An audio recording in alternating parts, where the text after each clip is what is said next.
live মেটছতে ঘটিল নঘটিবলগীয়া ঘটনা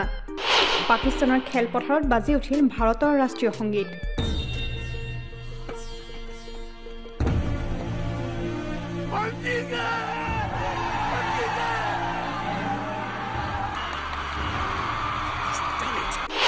খেল আছিল ইংলেণ্ড অষ্ট্ৰেলিয়াৰ বাজিলে আকৌ জনগণমন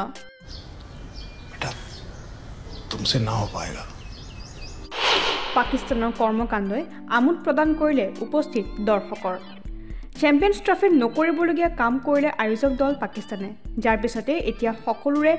কৰিছে তেওঁলোকক ঠাট্টা দৰাচলতে আজি পাকিস্তানৰ লাহোৰত অনুষ্ঠিত হয় ইংলেণ্ড আৰু অষ্ট্ৰেলিয়াৰ মেচ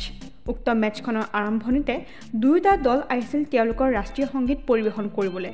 কিন্তু তাতে লাগিলে কেনা